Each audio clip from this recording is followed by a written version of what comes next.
Et là... Et c'est parti.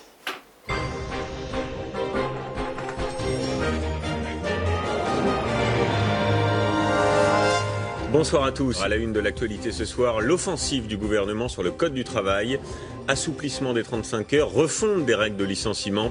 Le projet de réforme a été dévoilé aujourd'hui. Le MEDEF applaudit, la majorité se fracture. Inacceptable, disent les syndicats. Les patrons qui actuellement respectent pas forcément la loi, là on est en train de leur envoyer un grand feu vert en leur disant mais vous avez raison de ne pas le faire. Donc surtout ne le faites pas puisque bientôt il y aura une loi qui vous autorisera à faire ce que vous faites et qui n'est déjà pas légal. Une jeunesse en colère qui scande un seul mot d'ordre.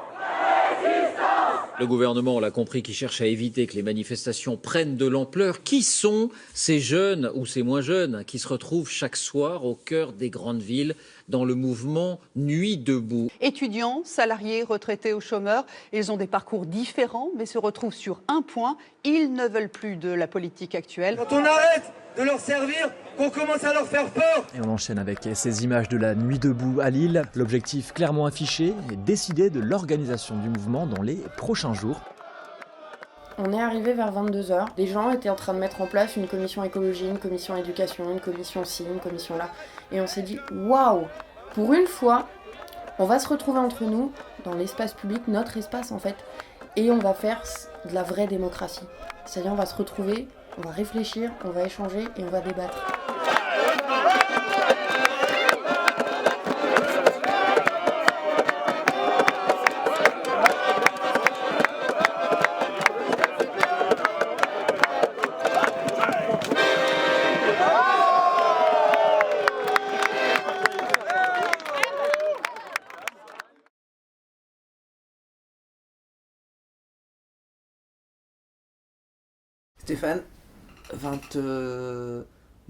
Stéphane, 29 ans, au chômage, je cherche un boulot dans la com et on prend que des stagiaires.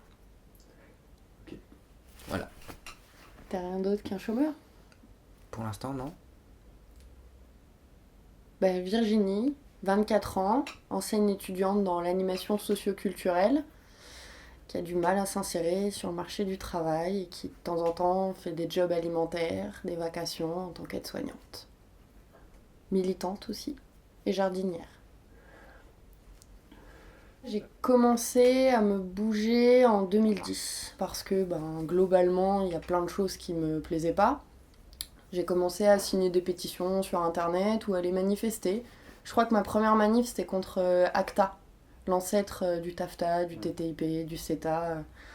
Ensuite, j'ai fait des manifs contre le FN parce qu'il avait fait des trop beaux scores aux élections. Et Monsanto. Voilà, la manif contre Monsanto, marche pour le climat. J'ai commencé comme ça, tout doucement. Sincèrement, c'est vraiment le discours de Grenoble qui m'a révoltée. C'était le discours de Nicolas Sarkozy contre les Roms. Que j'ai demandé au ministre de l'Intérieur de mettre un terme aux implantations sauvages de campements de Roms.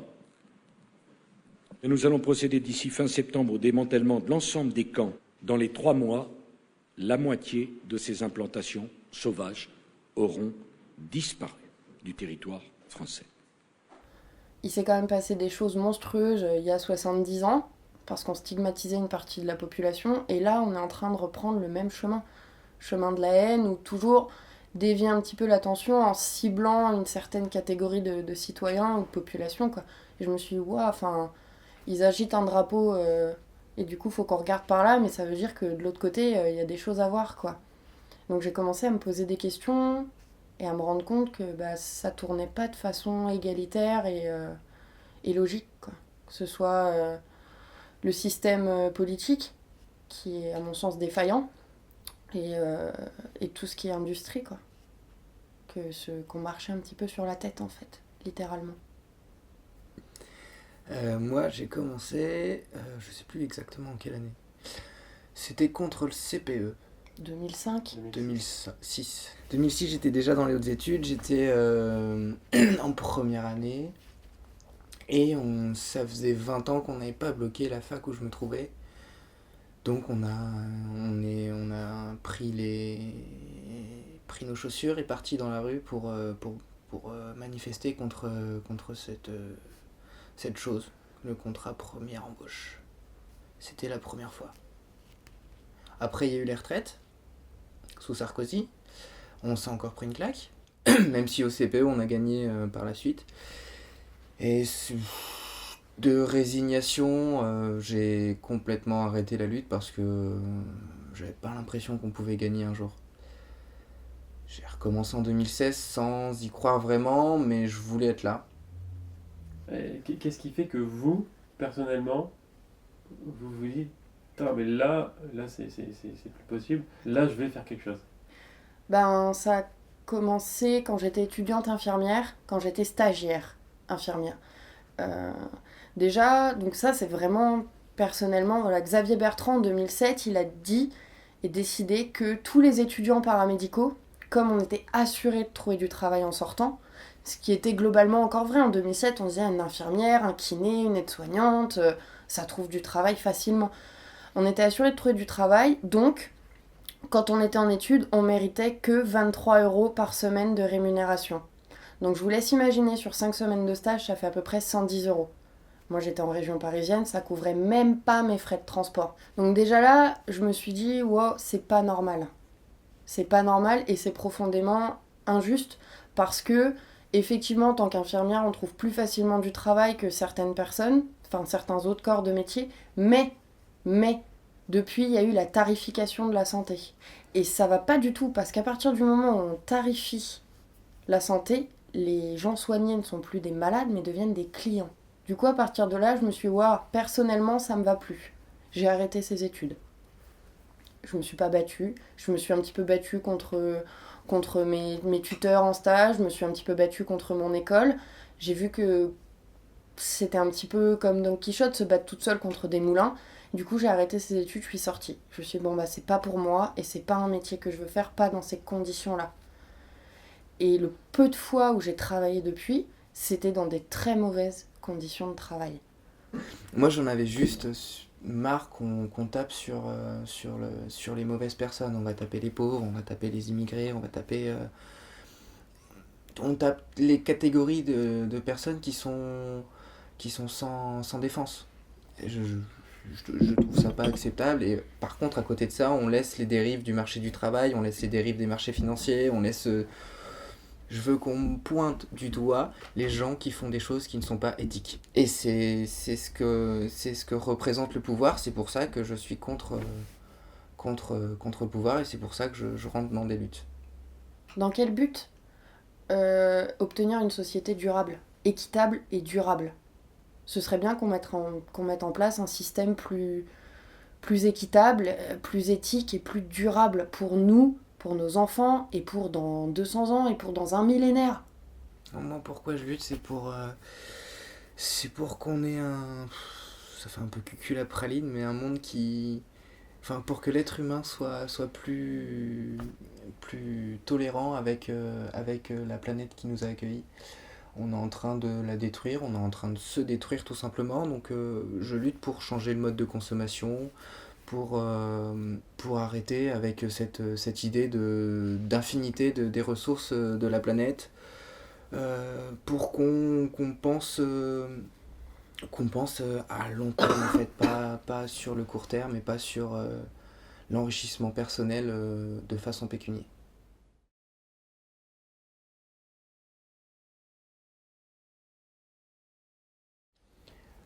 On a commencé par s'investir beaucoup dans Nuit debout. Vraiment beaucoup, parce qu'on pensait que la repolitisation de l'espace public serait bénéfique. Ça a été au début, ça a été assez chouette.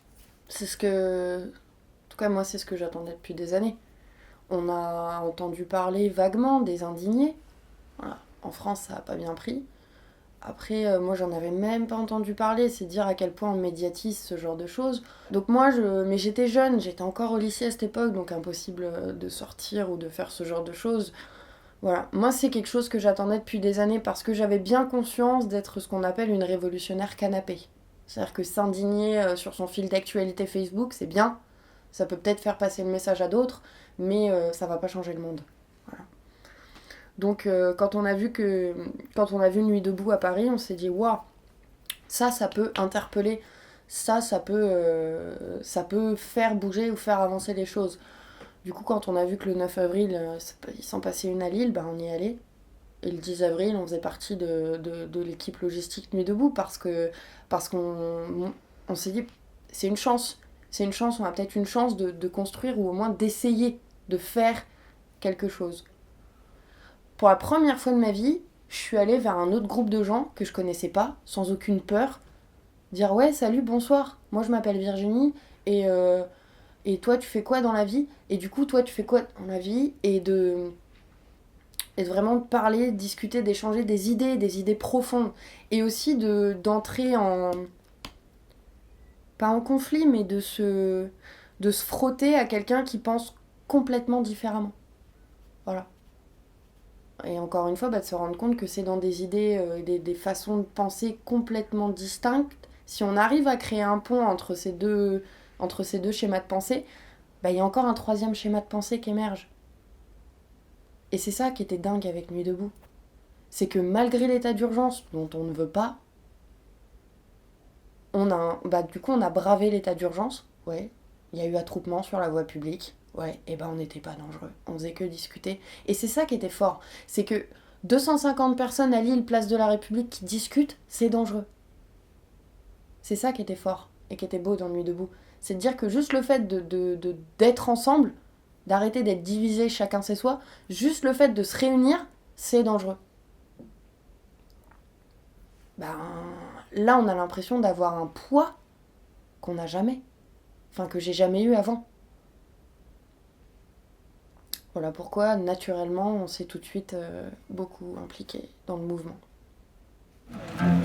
Dans une rue de Paname, héros, bord de l'eau, je fumais mon Amsterdam pour finir au bistrot. Il y a eu le soir où on a eu la visite sur la place de la République pour Nuit debout de... que je me plante pas... des ogres de Barbac qui étaient en résidence à Valenciennes-Roubaix ? Valenciennes.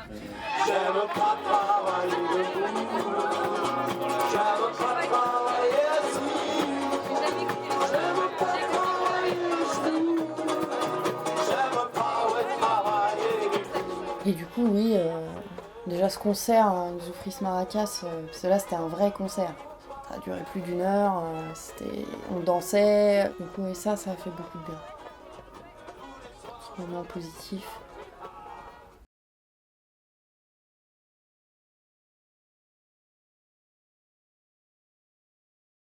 Avant, on avait fait toutes les manifs contre la loi travail. Avec Nuit debout, on s'est mis à manifester avec le collectif des sans-papiers.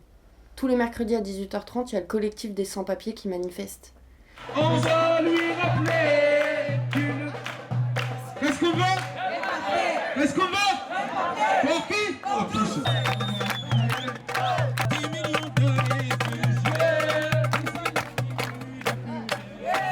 En gros, avec le printemps, votre vision de la lutte et votre vision de l'action, mais aussi des acteurs, a complètement changé. Ouais. Avant, ma vision, c'était que les syndicalistes, les anards, les autonomes, c'était des têtes de cons, jamais contents. Des gars qui exagéraient tout. Tu sais, quand tu les entendais parler de violences policières, tu te disais, mais... Enfin, putain, si tu les écoutes, tous les flics de France sont des pourris, on est dans un des pires pays du monde et tout, et je me disais, ouais, ils partent trop loin.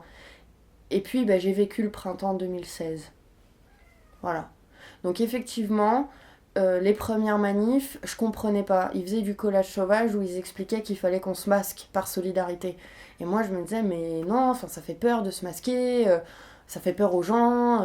Moi, ils sont habillés tout en noir, ils gueulent, ils sont masqués, ils me font peur. Mais du coup, au fur et à mesure, moi, je me suis reconnue dans ces gens-là. Parce qu'on dit qu'ils cassent tout. On dit qu'ils cassent les abribus. Mais ils cassent pas les abribus, ils cassent les pubs qui sont sur les arrêts de bus. Donc j'ai compris que le Black Bloc et les casseurs cassaient en fait symboliquement. Ils cassaient pas pour casser. Voilà. Ils cassaient parce que la Société Générale nous vole. Avec l'affaire Kerviel, elle nous a volé.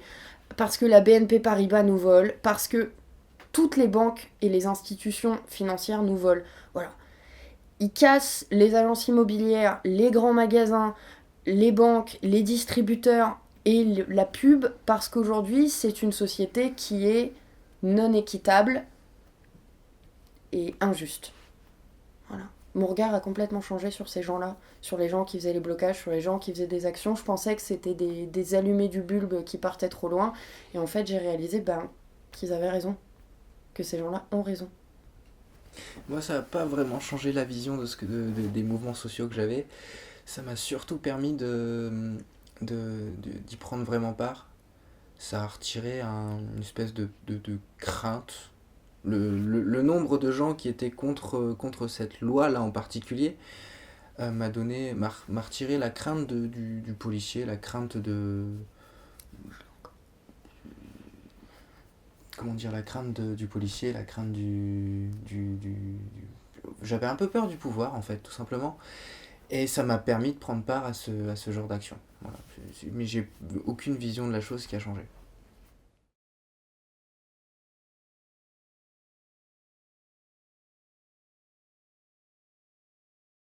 Il y a eu l'effectif policier mis en œuvre pour dégager les mecs de Douchy, donc le dépôt pétrolier. Ce soir-là, on était une 60aine à peu près, donc pas énorme, ça faisait presque 15 jours que le blocage était en place.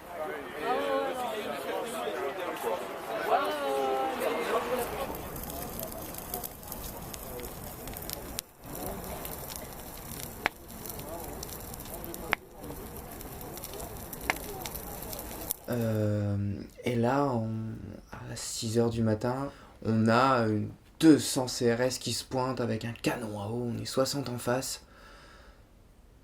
Waouh. C'était complètement disproportionné, surtout qu'on avait décidé de partir. Et le canon à eau s'est mis en marche alors qu'on n'était déjà plus au dépôt pétrolier, on était déjà parti, c'était n'importe quoi. Du coup, le moment le plus choquant et marquant, pour moi, c'est l'appel national à manifester du mardi 14 juin 2016 à Paris. Moi, je suis médic en manif et du coup, je suis allée à côté du cortège de tête où potentiellement il y allait avoir le plus de manifestants blessés. Donc je suis partie rejoindre le cortège de tête, la manifestation débute et dans les 100 premiers mètres, à l'intérieur du Black Bloc, quelqu'un monte sur un réverbère et casse avec un marteau une caméra de vidéosurveillance. Donc se passe cet acte-là. 300 mètres derrière, une charge de CRS part, donc c'est-à-dire un rangée de CRS avance en marchant, courant très vite, matraque levée, et tape. Voilà. Donc tape des gens qui n'avaient strictement rien à voir avec celui qui a commis l'acte de dégradation, pour reprendre des termes un petit peu plus policiers. Voilà. Donc la manifestation venait de débuter et je me suis retrouvée à soigner un gamin de 17 ans qui avait strictement rien fait, qui avait une plaie comme ça sur le crâne. 5 minutes de manif, on avait les mains recouvertes de sang. Et de là a démarré 5h30 de stress comme j'avais jamais vécu. C'est-à-dire qu'on s'est retrouvés bloqués par endroits, notamment, on se rappelle tous de l'hôpital Necker, on était bloqués devant, derrière, sur les côtés par des grilles, on se faisait charger de devant, de derrière, donc la foule se compactait, et une fois que la foule était compactée, il y avait des grenades de désencerclement de lancées ou lacrymo. Comment rendre fou, furax, des gens calmes et sains d'esprit? Voilà. C'est-à-dire que cet après-midi-là, j'ai pété les plombs. J'ai pleuré, j'ai fait des crises d'angoisse. Chaque rue sur les côtés est barrée par des grillages ou des cordons de CRS. Chaque commerce est fermé. C'est-à-dire qu'on n'a aucun échappatoire. C'est une situation, vous avez l'impression d'être pris au piège, d'être quelque part presque condamné, quoi. T'es là, tu ne peux rien faire, si ce n'est subir. Voilà. Donc je comprends que la situation était monstrueusement stressante pour les manifestants comme pour les policiers, mais nous, on n'a que nos fringues sur la peau. Et quand on essaye de venir avec des lunettes de piscine et du sérum phi, on nous le confisque. J'ai vu des médics comme moi se faire confisquer des sacs parce que dedans on a des pansements et des compresses. Moi, cette manif, elle elle m'a changé.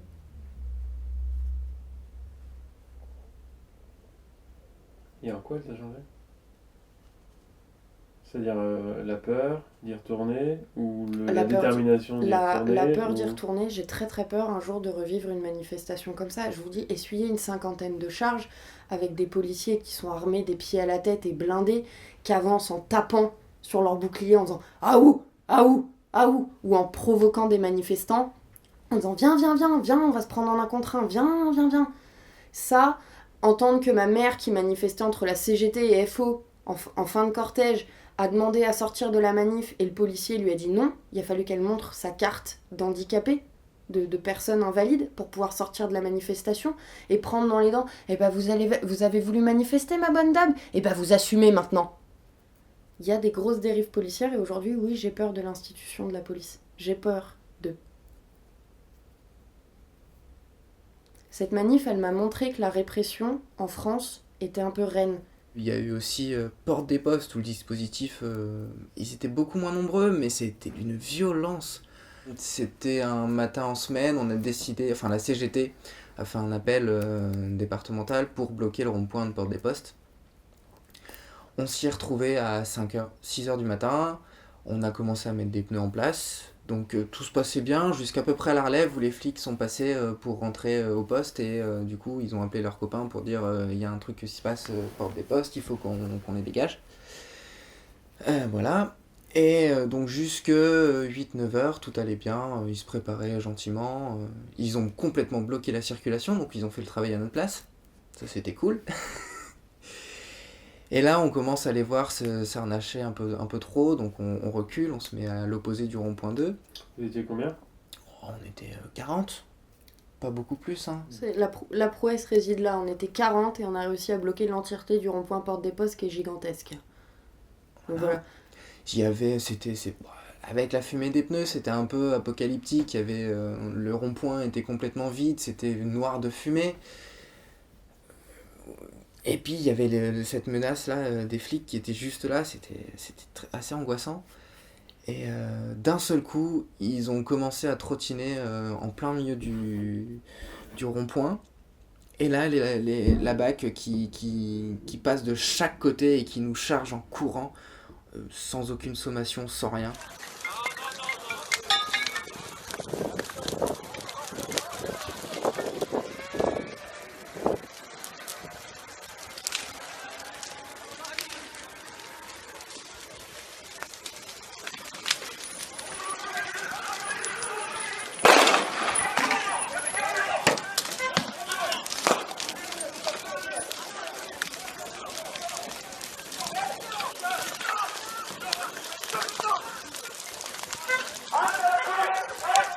Et là, donc du coup, ils ont chopé les 4 personnes qui étaient dans le camion de la CGT.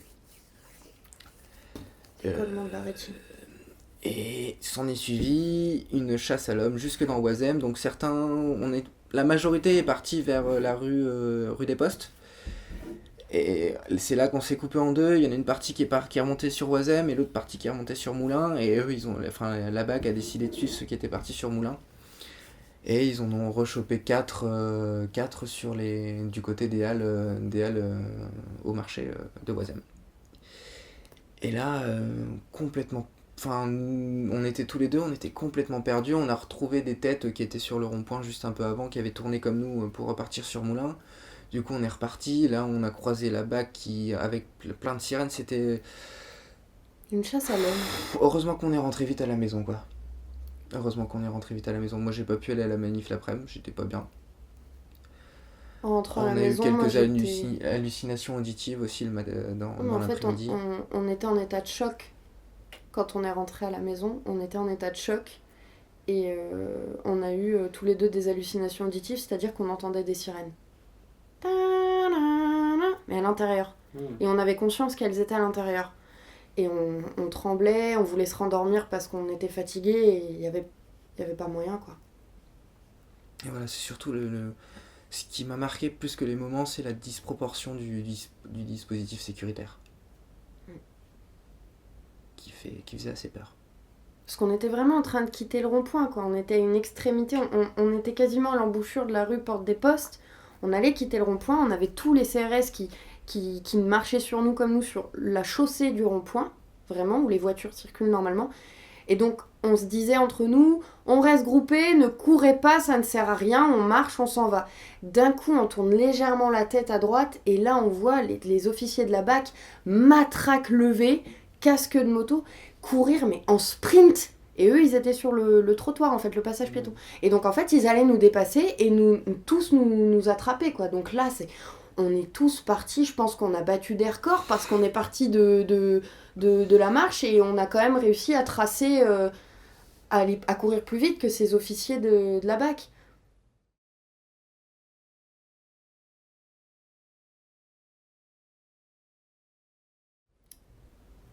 Je me sens schizophrène. C'est très dur d'être contre, de rejeter le modèle qu'on nous donne. Déjà, c'est dur parce que t'es en opposition avec la majorité de tes proches et avec la majorité du reste du monde, de ta ville, de tout. Donc déjà, t'es un peu isolé. Et quand en plus t'essayes de t'exprimer ou de partager ton point de vue, en gros, on te dit, ben non, ferme ton clapet et rentre chez toi. Aujourd'hui, je suis partagée. Certes, j'ai peur de la police, mais je continue à aller en manifestation et je continue à essayer de m'exprimer, à essayer de mettre en place des actions, à essayer de faire des choses. Mais oui, j'ai peur. Alors, au moment du printemps, on courait un peu partout. Nuit debout a pris beaucoup d'énergie. Mais c'était en préparatif d'une possible réussite. C'était ouais, c'est ça, on s'est senti utile pendant ce printemps. Parce que moi je suis chômeur depuis pas mal de temps maintenant, 1 an, un peu plus. Et je me suis vraiment senti utile pour la société et pas juste utile pour une société. On a vraiment l'impression qu'il y a du sens dans ce qu'on fait. Donc globalement c'est positif, même si on vit des grands moments de stress et des moments pas drôles, on a quand même l'impression de faire part de quelque chose, de faire partie de quelque chose et de quelque chose de grand, de beau. Du coup, l'été et là surtout le mois de septembre, ça fait très mal. Ça fait très mal parce qu'on se dit, putain, on a essayé, ça a pas marché. Moi, ce qui me tue, c'est de se dire qu'on a occupé les places tout un printemps et qu'on n'a même pas eu un brin de considération. Donc on va pas forcément très bien, mais à côté de ça, on fait des choses, on continue. On lutte autrement. On travaille avec un collectif qui s'appelle Poubelle en Or. Donc on fait de la récup de supermarchés. Et après on partage aux gens qui ont besoin, même s'ils n'ont pas vraiment besoin, qui ont juste envie de consommer différemment. La glane de supermarché, c'est grâce à Nuit debout si on l'a trouvé, puisqu'on a commencé avec les glanes sur le marché pour faire des soupes de Nuit debout. Et au fur et à mesure, on a rencontré les gens du collectif Poubelle en Or, et puis on s'est engagé avec eux, et ainsi de suite. Ça nous a permis d'apprendre que des choses étaient déjà mises en place, mais elles n'étaient pas assez mises à l'évidence du grand public.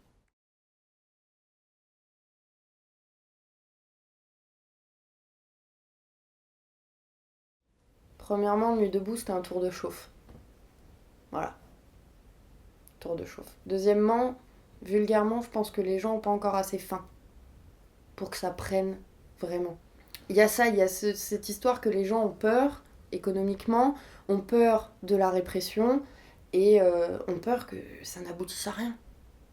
Donc il y a ça. Nuit debout, c'était un tour de chauffe et ce qu'on n'a pas réussi à faire, malheureusement, c'est d'englober une énorme partie de la population. Moi, je pense que Nuit debout, c'était génial, mais pour que ce soit pérenne, il faudrait que ce soit une fois semaine, quoi. Le vendredi ou le samedi soir. Quand les gens sont libres. Moi, mon point de vue, c'est que c'était chouette. Ça a permis de mettre en réseau plein de personnes qui étaient de... Je veux pas dire bonne volonté, ça fait un peu qui était engagé, quoi. Ouais, qui était un peu engagé. Du coup, il y a déjà un réseau qui s'est créé, qui va pouvoir produire certaines choses, je pense. J'espère en tout cas.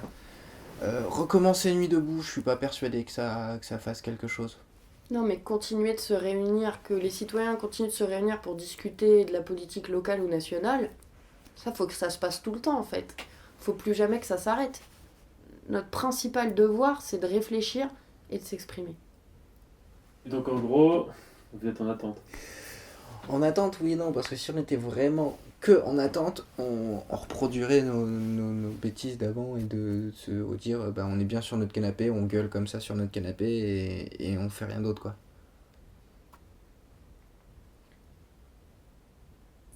Je considère que les glanes, ce qu'on fait en récupérant les poubelles des supermarchés 2 à 3 fois semaine, c'est un acte militant, si vous voulez.